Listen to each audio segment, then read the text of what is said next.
warahmatullahi wabarakatuh. Kami dari kelompok 5 mohon izin untuk memperkenalkan diri. Perkenalkan, nama saya Muhammad Fahyari. Saya Alisa Putri Fadila. Saya Laila Fiaf Lauliska. Saya Arif Firmansyah. Saya Rangga Prayoga. Di sini kami akan menjelaskan materi tentang perpecahan Yugoslavia yang akan kami tanyakan melalui media video.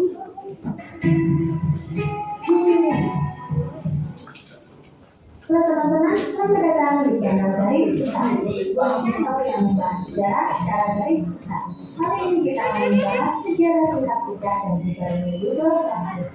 Video ini merupakan lanjutan dari video sebelumnya yang membahas tentang sejarah singkat terjadinya Yugoslavia. Kami sarankan menonton video tersebut terlebih dahulu sebelum menonton video ini agar mendapat informasi secara benar dan lengkap. Sebelum lanjut, subscribe video channel ini akan tidak ketinggalan video terbaru dari kami.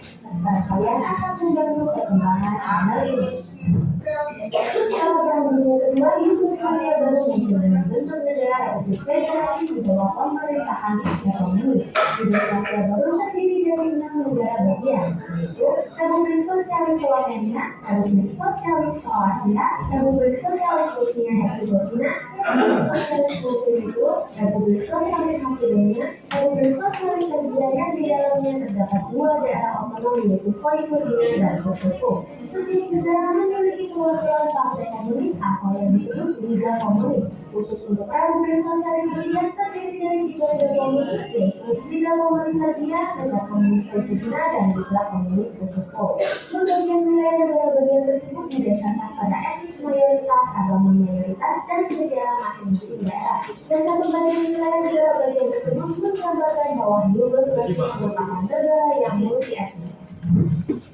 Di bawah kepemimpinan sang presiden seumur hidup Josip Broz Tito, negara multi etnis ini hidup damai dengan kondisi politik yang relatif stabil. Selain itu, Yugoslavia juga negara dengan tingkat pertumbuhan ekonomi yang bagus. Pada tanggal 4 Juli 1980, Josip Broz Tito menghembuskan nafas terakhirnya. Setelah kematiannya, Yugoslavia mulai diterpa beragam masalah. Pada tahun 1981 terjadi sebuah demonstrasi di kota Pristina, Kosovo yang dilakukan oleh penduduk beretnis Albania yang menuntut adanya otonomi lebih di Yugoslavia. Liga Komunis Kosovo menyatakan demonstrasi tersebut merupakan produk dari nasionalisme Albania. Pihak Serbia pun bereaksi dengan keinginan untuk mengurangi kekuatan dari etnis Albania di provinsi ini dan mengklaim bahwa etnis Serbia sedang didorong keluar dari provinsi Kosovo. Demonstrasi tersebut juga menghasilkan ekonomi yang semakin besar bagi politik Serbia untuk menuntut sentralisasi dan persatuan tanah Serbia. Pada tahun 1986, Slobodan Milosevic terpilih menjadi ketua Liga Komunis Serbia. Slobodan Milosevic dan para pendukungnya merasa tidak senang dengan status otonomi pada provinsi Vojvodina dan Kosovo, karena dia tidak dapat mengendalikan keadaan politik di seluruh Serbia. Oleh karena itu, pada tahun 1988 hingga 1989, terjadilah proses dari pendukung Slobodan Milosevic untuk memulihkan pemerintah provinsi otonomi Serbia, Vojvodina dan Kosovo serta pemerintah Republik Sosialis Montenegro dan menggantinya dengan sekutu Milosevic dengan tujuan menciptakan blok suara dominan di Dewan Presidensi Yugoslavia. Proses tersebut dikenal dengan revolusi anti-birokrasi. Pada tahun 1989, Slobodan Milosevic terpilih menjadi Presiden Republik Sosialis Serbia. Di tahun yang semula dia mendapat status otonomi di provinsi Kosovo. Hal tersebut menyebabkan protes dari penduduk Kosovo yang beretnis Albania. Protes dilakukan melalui aksi mogok makan oleh para penambang Kosovo. Sepanjang tahun 1980 hingga 1000.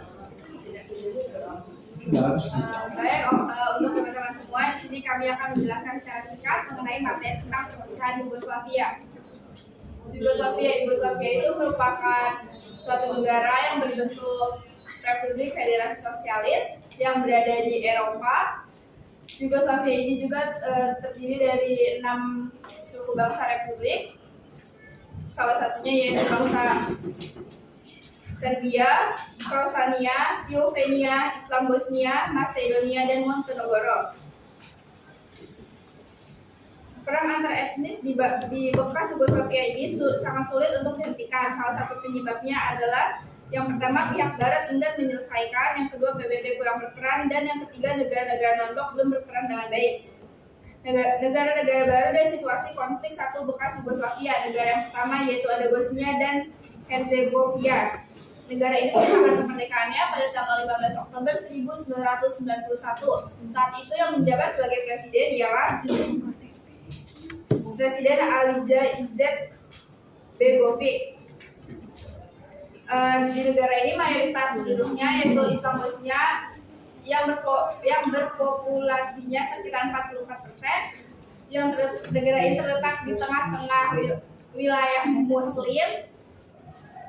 Kelompok keduanya adalah keturunan Serbia 91% yang beragama Katolik Ortodoks. Yang kedua ada negara Kroasia.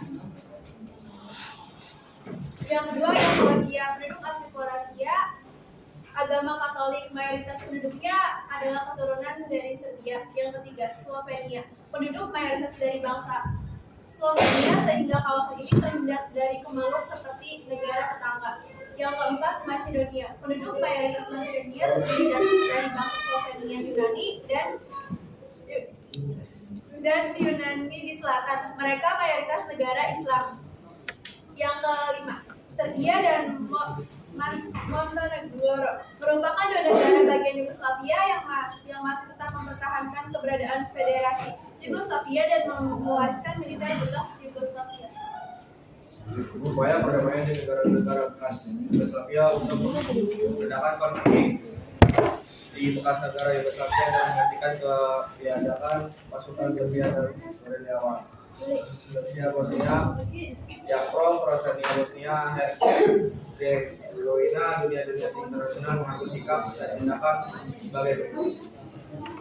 Yang pertama, dunia internasional memberikan bantuan makanan dan obat-obatan melalui bandara Sarajevo. Yang kedua, pada tanggal 1 Desember 1945, semua pihak yang bertikai menandatangani perjanjian perdamaian dari Dayton atau disingkat AS. Kesepakatannya sebagai berikut. Yang ketiga, Presiden Soeharto sebagai ketua gerakan Lombok 1992-1995 datang ke Sarajevo memberikan saran dan menengah kepada pihak-pihak yang bersengketa.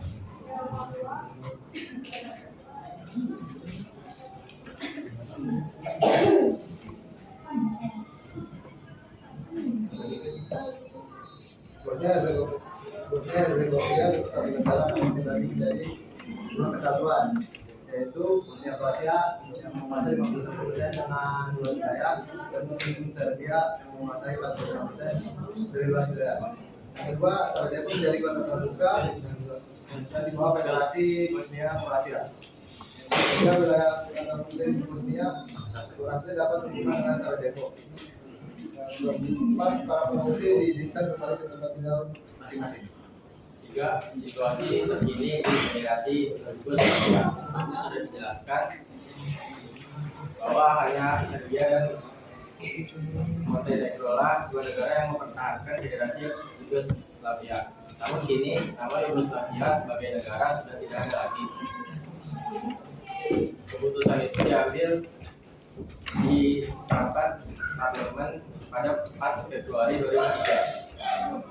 Sekarang Serbia dan Montenegro masih bersatu dengan pusat di Beograd. Ada beberapa urusan yang harus ditangani bersama, seperti urusan pertahanan,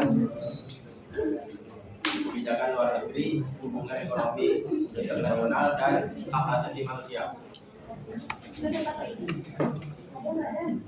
Sekian pemaparan materi dari Bapak kami. Kurang lebihnya mohon maaf. Wassalamualaikum warahmatullahi wabarakatuh.